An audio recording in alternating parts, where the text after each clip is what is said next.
it's really hard as a woman in tech. Even from WeThinkCode, there were programs like there's WeThinkCode, but there's women in code. Oh. You know. Okay. But they would tell you, like, there was a guy that I met with afterwards. He was like, people don't even care. You can attend these programs and whatnot. But when it comes to the industry, like, people don't care. And you see it, like, when we go to jobs, it's only 3 of us out of 15 guys. You know, it's still ish. Yeah. Hi, everyone. Welcome back to Tech Sista podcast. Today, we have a guest. But first, I am Tobeka Shabalala, and I don't go alone, of course. Hey, guys. Welcome back to our channel. Who are you, girl? By now you guys already know I'm Nobantu. I'm Nobantu Ndala, and welcome back to our channel. Welcome back, everyone. So as I said, we have a guest. Our guest today is Nobantu Gumbi. Welcome. Welcome. So to start off, generally, I don't like going through bios, but I would like you to tell us about yourself. Tell us what you want us to know, but most importantly, about your journey in tech as well. Okay, so I am Nobantu Gumbi. I come from the East Rand, Guatemala, born and bred there. I have two younger siblings. I'm the firstborn. Nice. From a single mother. Okay. I have a young daughter. And then my journey in tech, I started at UJ. After matric, I went to UJ. But it's funny because I studied BSc in mathematical science, and computer science was a minor. Okay. And I thought it was something like CAT. Okay. So I didn't know what it was. And when I did it at first, my first tutorial, I failed it because I didn't understand the thing. And then after that, I was interested. Didn't finish my studies at UJ, but went to WeThinkCode. And that's where I became a software developer. Okay. So when you were studying you said applied maths? Mathematical science. Mathematical science, okay. What was your goal? Like, what did you want to become? To be honest, I don't know. Because in high school, I had this thing, it's whatever that has mathematics in it. Okay. But I love hair. Hair? Yes. Like hair? Yes. Okay. So I majored in maths and chemistry, and the idea was one day maybe I'll create my own dye, my own relaxer. Okay. Interesting. But I didn't really have a plan. I just wanted anything to do with mathematics. Okay. So, yeah. And so, I went to a technical institution, so we don't have your mathematical sciences. Maybe they do, I don't know. But when you say that, then computer science was a minor, so you did computer science, but it wasn't like you weren't specializing in it. Yes. Oh, yes. Okay, interesting. And maybe since you've mentioned a different path altogether, what does that course entail? Actually, or do you just do maths? So you do a lot of modules because my majors were mathematics and chemistry. Okay. But I also did, as a minor, physics, computer science, and then you choose whether you want to, because it was a 4-year course. It was an extended program. But at the end, with your last year, you only do mathematics and chemistry. Oh, okay. So if you want to change your majors, then you major in that, and then your final year will be just those 2 majors. Oh, okay. So now you speak of that it wasn't being a software dev. It wasn't really, a thing that you thought you were gonna do, and you failed your first tutorial. So what then, made you become interested in saying, let me give it a chance? It was the lady who helped me with it. Okay. Because when I failed my first tutorial, our first project, it was very difficult. It was use Fibonacci sequence. Okay. And I was like, how do you even do this thing? And I copied from the internet. And so they'd give you on Monday, on Friday, Yeah. you sit with a tutor. and you go through your code. Okay. And she was like, you copied this from the internet. I was like, what? Me? No. She was like, no, you're going to get 0, but I'm going to help you. Okay. So afterwards, she was like, let's meet at the labs. And then we went through everything. And I understood everything. And that year I got a distinction. I was like, maybe this is something I could do. Okay. This is cool. And our last project was a game. So that was interesting. I was like, I want to do this. So now after you done your qualification and you graduate, what was the plan? Like, am I applying for software dev roles or am I applying for mathematical roles? It was, my plan was to further be like, continue with mathematics because you need honors to be a mathematician. Okay. So I just wanted this, I'm a mathematician. The title. Yes. So that was the plan, but to get a job in the tech industry somewhere, data analyst, whatever. Oh, okay. And sorry to take you back. Did you know about software engineering or software development as a career? No. Not at all. Not at all. Like I said, in high school, I did CAT, which is like about Excel, HTML, Word, yes. HTML. But then, so I thought, when I saw it as a minor on my thingy, I thought, okay, we're going to continue with that. So when I saw they told us we must install code blocks, I'm like, what? Where am I? So I did. I did. And if I knew about it, I think I would have, had this thing. When I go to university, I want to do computer science. Okay. And then tell us about your journey at WeThinkCode. What is that? Is it just a boot camp? What is it exactly? What does it entail?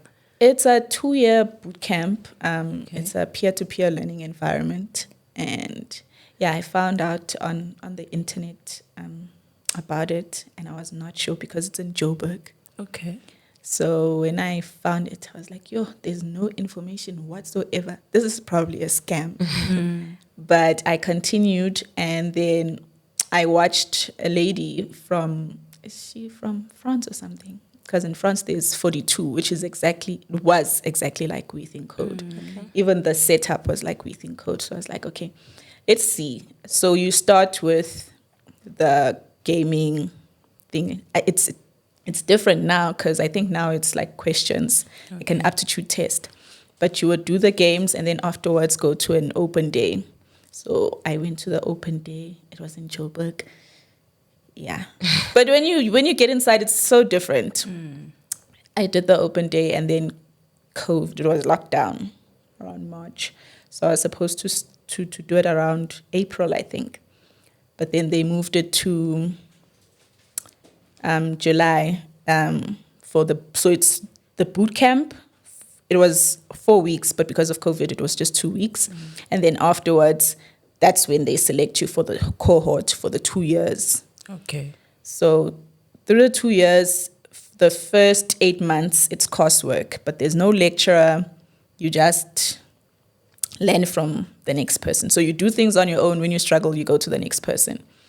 And then the next 4 months, but because of COVID, for us, it was 3 months. They place you to a sponsor. Okay. And then, because it's I wouldn't say it's a free institution because sponsors pay for it. Okay. Oh, okay. And then after the 3 months, you go back to the 8 months. That's your second year. You do your coursework, and then you get another 4 months for the internship. And then after that, it would depend if the company wants to keep you or not. But if they don't want to keep you, go back to the pool, and then they put you to another sponsor. Okay. So that's what happened with me. It was 8 months coursework. I went to an internship, coursework, internship, and then I got another sponsor where I'm currently working now. Oh, okay, nice. So when you do the second internship, is it the same sponsor or do they put you in a different sponsor? Sometimes it's different. Okay. Sometimes so they give you a choice, like 6. You can choose 6 from the sponsors. Okay.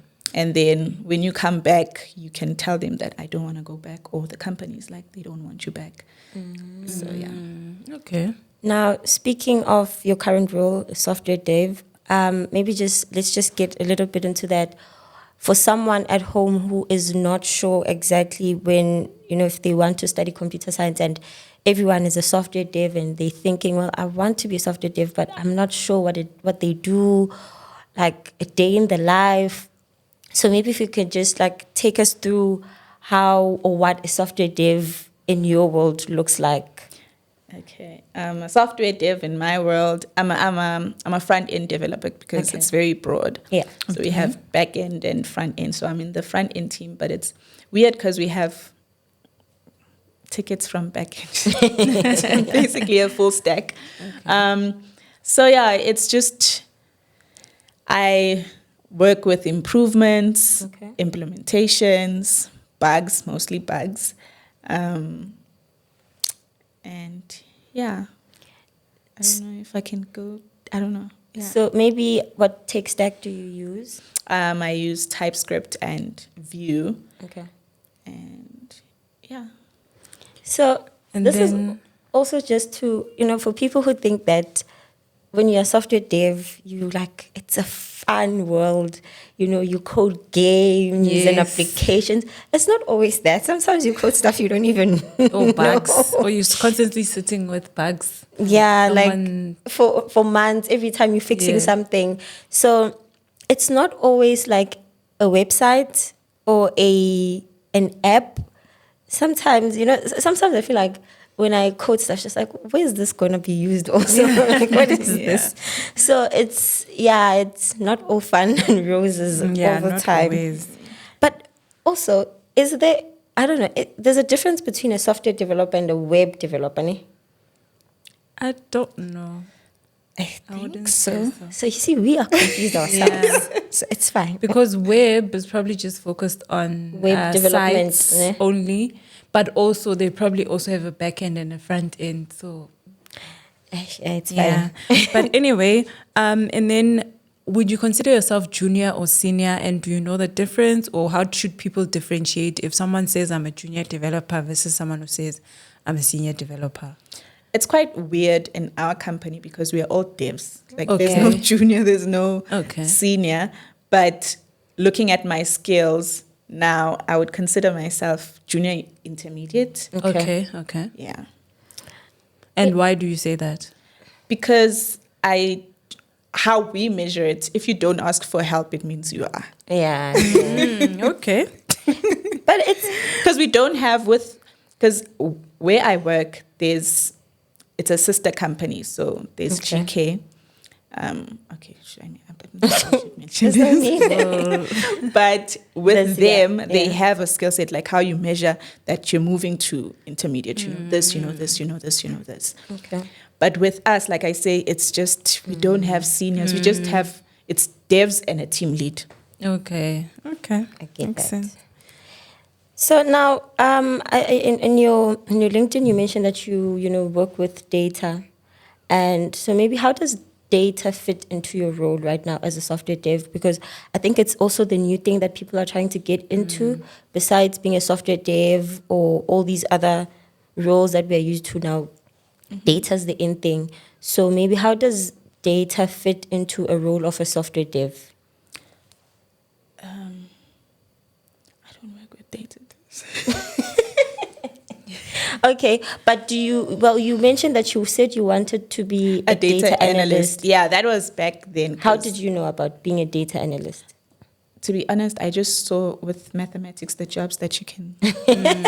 Oh yeah, Yeah, on the But I pamphlet. think, I think Yeah. I've noticed a couple of people who move from maths or To data. they Oh, would statistics. be more data. Yes. Yes. I used to have maths and stats. Yeah. I used to Yes, have a tutor back in varsity, high school. He was teaching us maths, and he used to say that, oh no, you guys must go and study, what you study? Mathematical. Mathematical Yeah, or you science. study applied maths, whatever, or statistics, and then you'll have money. And I think I was so bummed because it's just like, I wasn't that great at maths. I was like, oh, so I won't have I won't money. have. So there's going to be people richer here. Because like a lot of them were like, yeah, I'm going to study this. And they applied for that at UJ. And I was just like, so much I can't. I can give you any money. And do you work with any cloud technologies? Not really. Not really. Are you interested in cloud technologies? I was at some point. I even tried to do a Google Cloud certificate. Okay. That didn't go well. But do you plan to go into it? I think it's at least do. I think it's an advantage to have a cloud certificate in software development, especially if you're looking for jobs, because they really want it. You either have AWS, Azure, you know. Okay. So you were at the summit. How did you find that? Oh, it was packed. It was packed. It was really packed. I wanted to leave after lunch at 12. Yeah. I wanted to leave, and then there was a friend of mine who, when I did the Google Cloud certificate, he's a cloud guy. Okay. So he was like, "We're going back. We're going back." And yeah, but it was really, I couldn't take it all in. Yeah, because it was full. And well, I attended the summit last year. It wasn't as packed, and I think I'm not sure I think it was the first one in Johannesburg, so they were coming back for the second time. So maybe last year people didn't know much about the summit. So, but one thing I noticed, and I don't know, so there were a lot of students. Like there was a lot of students. And at some point I sat down, I think it's a good thing. Maybe it's stuff we should have done in varsity. I think it's a good thing that students are putting themselves out there. They're trying to see how the industry looks like, and they're trying to connect and network with the right people. But there's also now an argument that the people who maybe graduates or people are in their like entry level jobs or careers, and they're trying to maybe move up the ladders, or they're trying to network with the right people. Because like at some point I felt like conversations, a student came up to me and they asked me for a job. And I'm like, oh, well, I'm not giving away jobs, and I'm also looking for a job if you know any.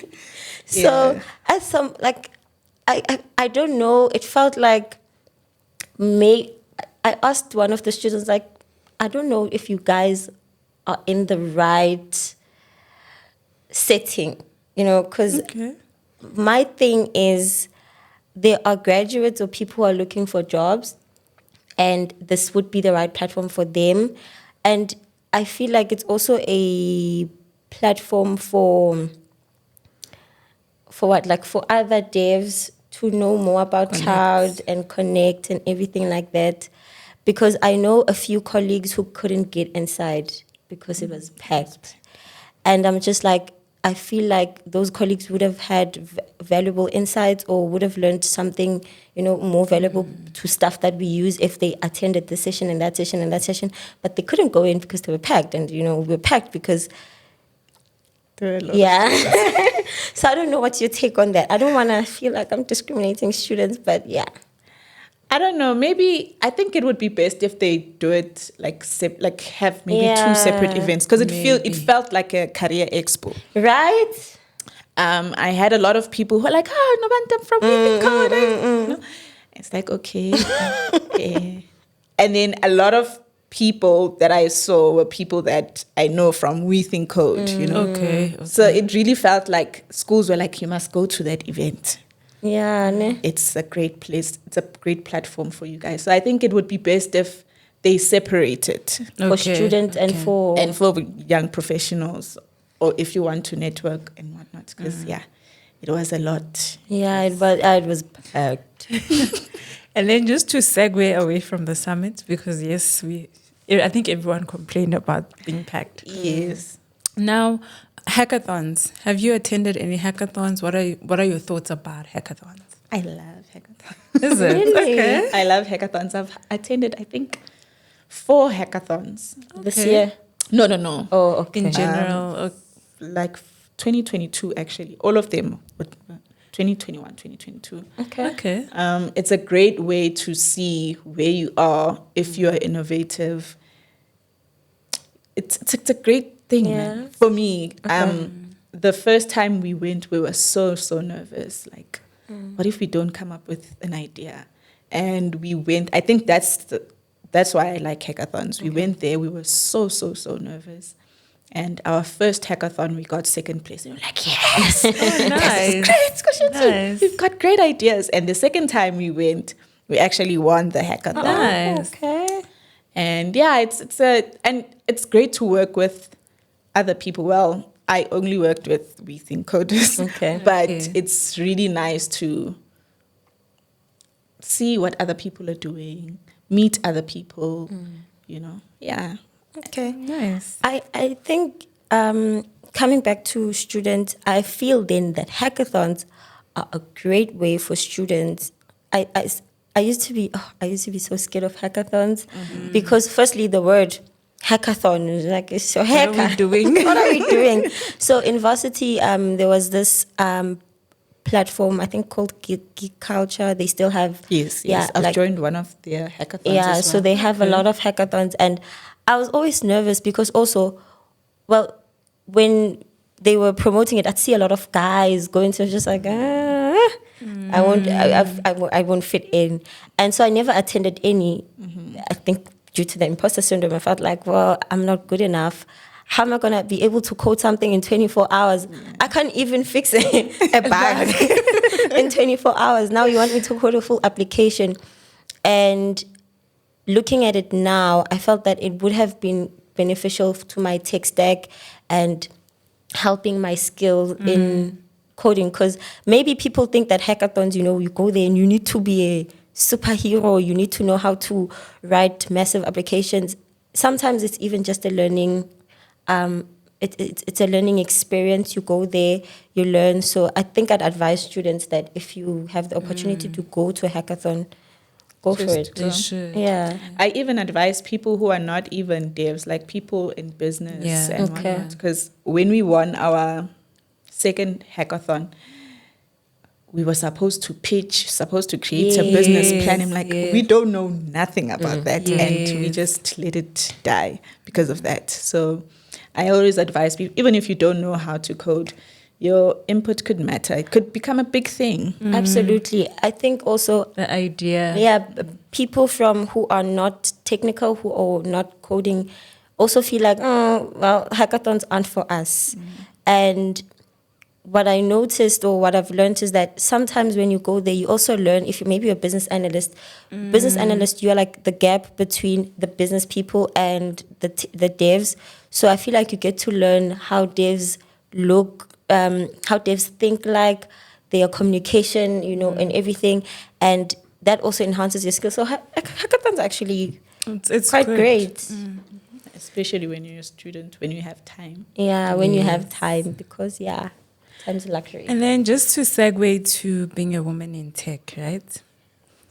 How has it been for you? And do you still think that there's limited number of females in the tech space? Definitely. It's really hard as a woman in tech.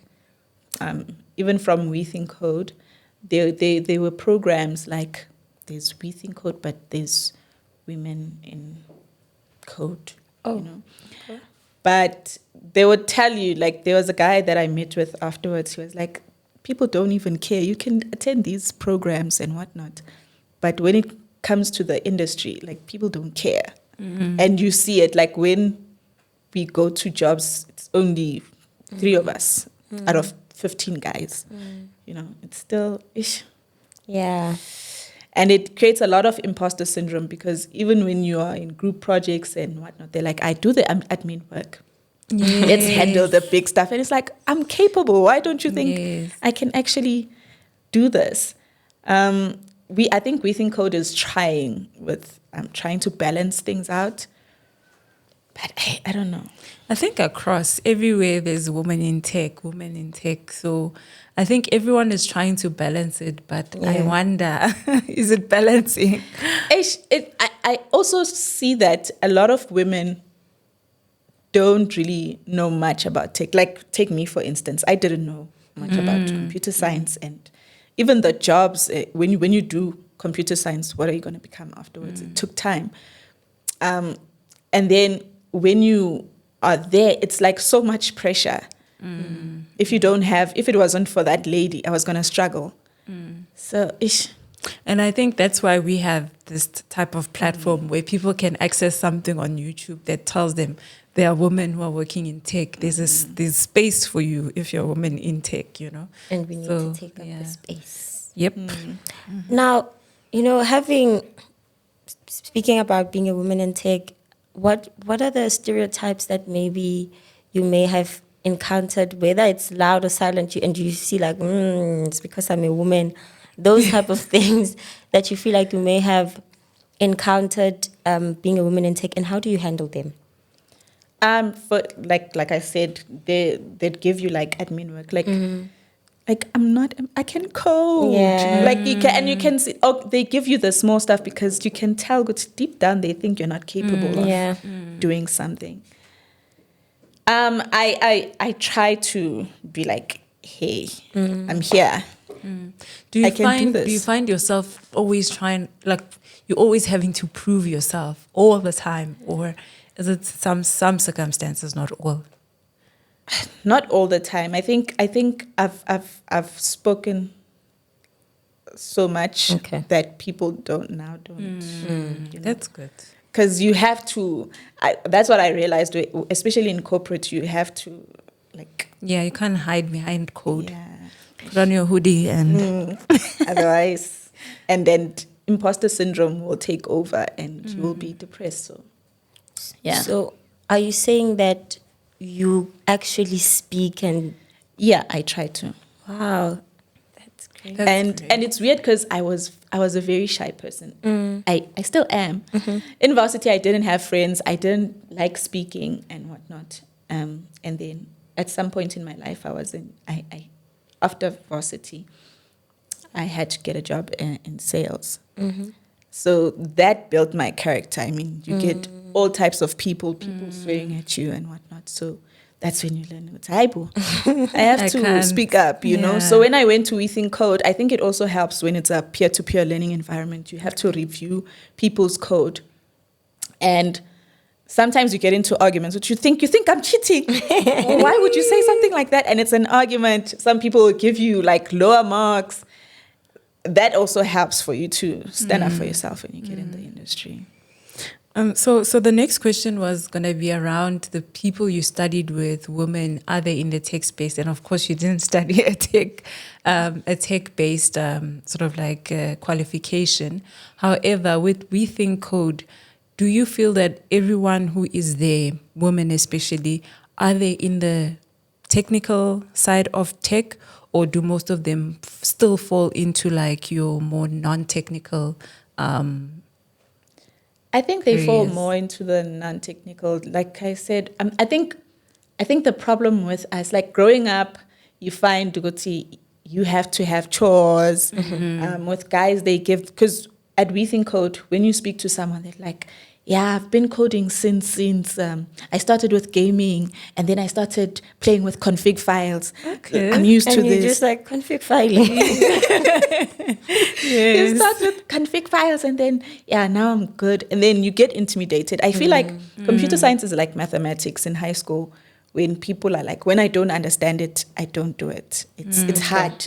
I'm not gonna give my time to it. So I feel like with women also, even at WeThinkCode, you get there and it's just intimidating because you're not used to it. And Also, all these guys who said I started coding when I was like, they are born with relax. the confidence. they are. Yeah, they speak. Like what I've noticed, men have the ability to speak confidently, even if they don't really know the full story. Versus, I think for us, like that thing, I must know it to say it or to speak about it.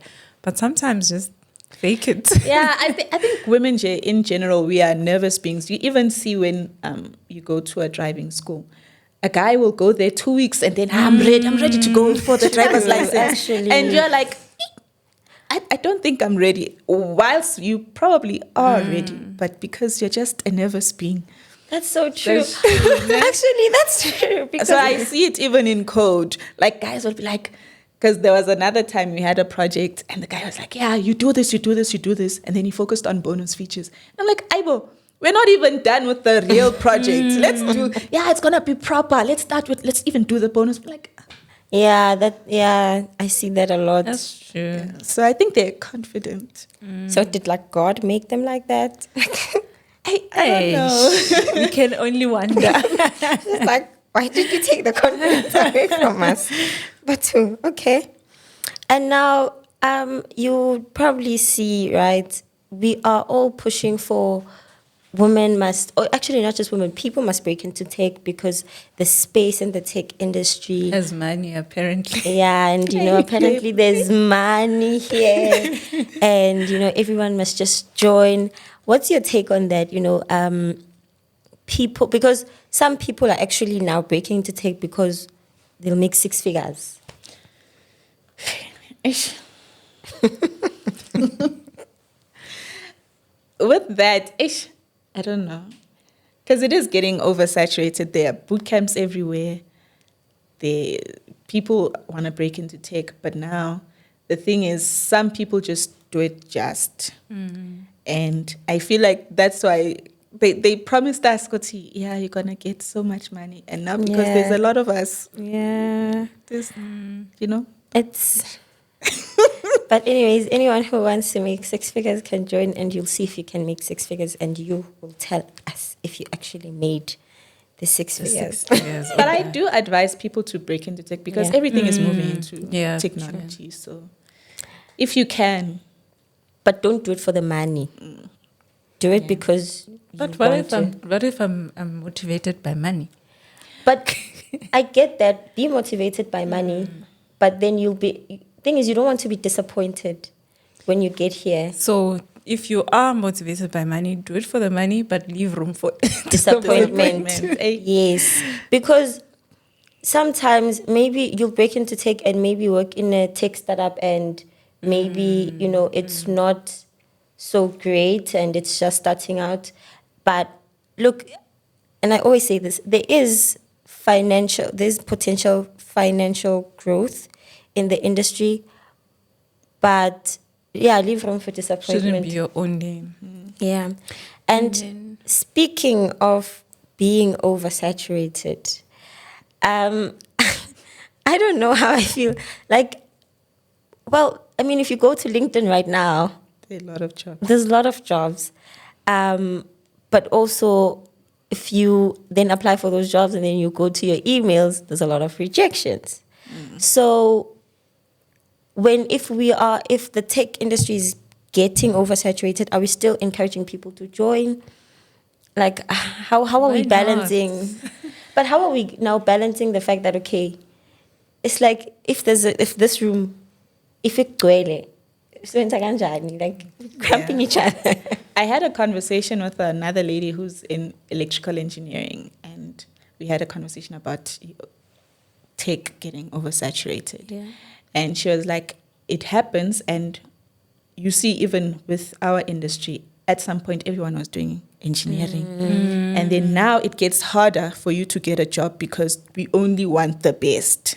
Okay. So I think that's what it is with LinkedIn as well. Okay. But it's like, how do you just reject me from seeing my How?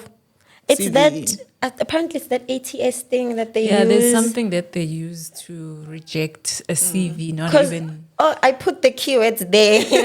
What do you mean?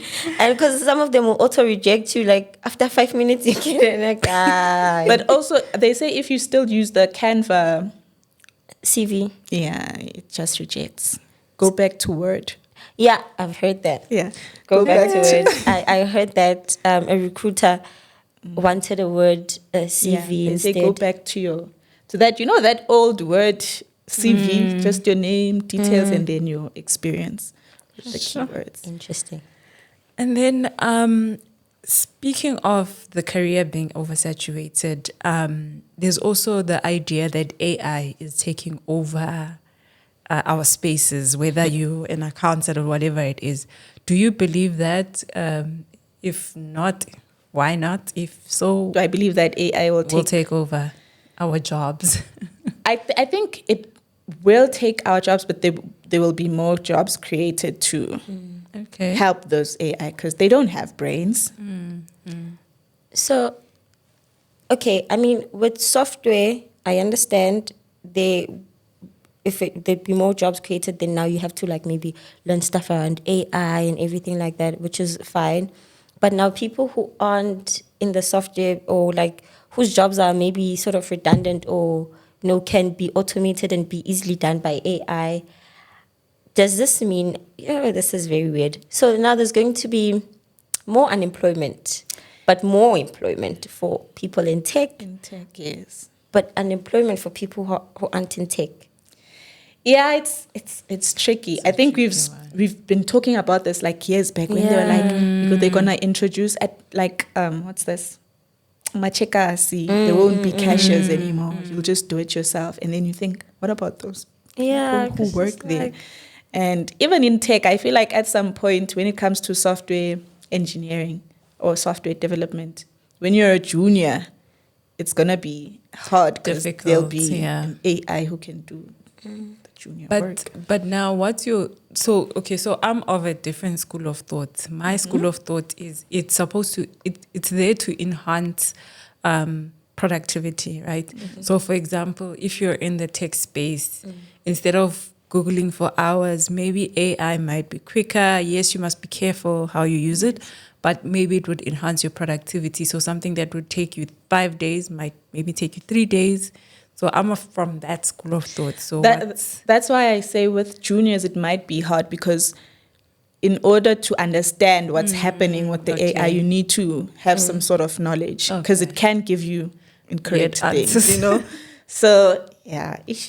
but I don't think it would necessarily replace a lot of jobs.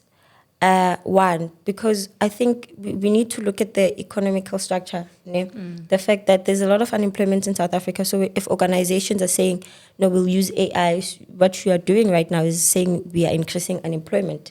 Sure. So I think that organizations would be maybe looking at that. But when it comes in terms of like the people in tech and using it, I agree with you. I use it for productivity. Yeah, to say, okay, no, normally, okay, back then, we all used Stack Overflow. And actually, I haven't been to Stack Overflow for in a long. while. I saw that. I'm like, does it even still exist? I think for me, it's different, right? Yeah. If, like I said, with AI, you need to know what to input, right? Yeah. So sometimes you use both of them. You use this one to give you sort of, get you closer to the answer and then take what's there and then, so I think, it's all still relevant. you know what I think? You have been in the industry for quite long, so so now you guys are leaned into Stack Overflow, and I feel that with us, it's just like, look, copy the error. I have this error, and I did this. But then you copy company data. But copying. No. Again, you make sure to say, okay, no, this is the issue that I'm facing, and this is the code that I wrote. This is my line of code, and it doesn't want to work. And like, because I'm thinking now, if I had to go to Stack Overflow now, then the other one say, no, I have to read all the comments there and how the other one fixed it. So it just saves my time. Yeah, it does. Honestly. Speaking, but of you, like people, I hope my colleague doesn't see this. He does not believe in AI. And you see now, which is very weird now, AI replacing people. Oh, we are supposed to be using AI as tech people, but he does not believe in it and he does not want it. He does not want to use it because he'll be left behind. He says that every time you prompt something, you are boiling a kettle of water. And I thought he was joking because I laughed at him and said, come on, man, like, this is like fourth industrial revolution or whatever. Yeah. Get with the times. And he says, no, Nomfundo, you are running the economy. I don't know, something about global warming. I was just like, oh my goodness. So maybe it's not going to replace. Yeah, maybe it's not going to replace all of us. But a lot of people, even my colleague, is like, AI. You see anything about, companies now are using AI. I don't want a company that uses AI. Organizations are also pushing for it. Yeah. So they'll be left behind. It's okay. That's funny. And then, do you feel like, I think we spoke hackathons, we're speaking AI, do you feel that there's room for innovation in organizations or where you are? Like, because sometimes, we feel like organizations are rigid. Like, is there room for this innovation that we see in hackathons or? I think there is. I think so. Well, with the company where you're working, I mean, it's been there for if it's been there for 30 years, it's very limited for room for innovation. Like my company, they don't really use AI. Cloud is not really a thing, you know. But if you want to start a company or whatnot, the world is your oyster. Okay. Lovely. So I just want to go back to conversations around the tech space, the careers. I had a conversation with this other girl, and I recently diverted from same title, but like a role of software development to a different role. And I always feel like I can divert into anything. So if tomorrow I decide that actually I want to be a mainframe engineer, I can go. So I feel like I've stopped, or I don't limit myself anymore in terms of careers. But now I feel like if I had to or wanted to, I could learn cybersecurity and go and become a cybersecurity analyst or whatever. So, but this girl said, and I understand her. She said that, but you'll never be perfect in your craft. So therefore, I'll never be perfect in anything. In one thing. I'm constantly jumping from one career to the other. So I don't know what's your take on that. So if people want to, because maybe someone is studying something else, and again, the space being oversaturated, now they have to move into something different. How, maybe they confuse us saying, but no, I've learned. Because I do get that. It's just like, but I did this course for a whole year now. I've learned so much. And now if I go into another role and then it requires me to learn something completely different. So what's your take on that? I think it's different from person to person. Yeah. Because also I was like, even now, I don't know where I want to be.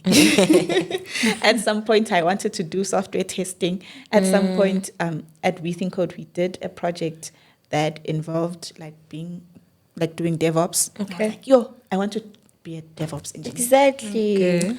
I have colleagues who are like, now they're devs. Now I'm moving to software testing, and we've seen it in our company move. Someone move from dev to tester to consulting to a project manager. I don't know. I think it depends from person to person, and with the knowledge, some people have, because I get bored. Okay. So studying something and then deciding, okay, now I'm doing this thing because I need something new. Yeah. This is kind of annoying now. I think maybe I feel like that without you knowing it. So maybe it's a question of passion. Like, have you found that thing that will keep you there, or are you still looking Only for that money thing? that I want. money is keeping me there. Besides money. I think that would be the question I would have for a person who's constantly changing. Or it could be then that as people we are different. Maybe my career aspirations 10 years or 20 years from now don't involve me being perfect in coding. So I don't need to perfect in coding skills. I guess the move must be driven by, okay, where do I want to get to? Because sometimes maybe you do have that one place that you're like, okay, if I actually get to being a software tester, then let me move around, and because maybe I'll test different things. I'll test things in the cloud. So then I won't be limited to, There's something. I guess. I don't know. We can only speculate. You will tell us when you find it. I guess. Okay. So we are running out of time. And we could go on. But what advice would you have for someone starting, especially women starting up in the tech journey? Like, what advice? Be confident, because there's imposter syndrome. Like, takes over sometimes. So you need to be confident, trust what you're doing, believe in who you are. Learn, like be open to learning, because things are changing. You don't know now. You're moving to AI. Maybe AI could die someday, and then Apparently, he says AI will die. We'll cross that bridge when we get there. I also sometimes feel like It will at die. some point it will crash. It might, because apparently he said he references to something about self-driving cars, that we're supposed to have self-driving cars long ago, and then there was the hype, and then Then it died so down. I guess it's the same with AI. There's the hype, And now AI is enabling people frauding other people. When time goes by and then we see that AI does more harm than good, then Yeah, Okay, because makes a sense. lot of people actually, now, I mean, we are moving to a great space, but some people use it for malicious intent. So, but anyways, so yeah, that's my advice. And then any piece of advice that stuck with you from whenever till now that keeps you where you are or keeps you going? I think the advice that corporate doesn't care about women, so you need to just they don't tough, Tough one. That's a and I tough think one. that's how I am where I am, because I can speak for myself, and I realize that what this thing is. Oh, because you're a woman, maybe let's give you the easier one. Yeah. Yeah, Last words, that's a heavy one. Yeah, it's heavy. Eh? Corporate is it's a funny game, and you are replaceable Yes. any day, anytime. Any final? Ngoba ngiyakwazi ngizothi ngiyavala and then No, I have nothing to say nothing from my side. from my side. All right. Thanks again for joining us. Thank you so much for coming through. Thank you for sharing openly. I think you shared a lot. Yeah. And you're really open. So thank you so much for coming through. So with that, we will close it. Thank you everyone for tuning in. Bye. Bye. Bye.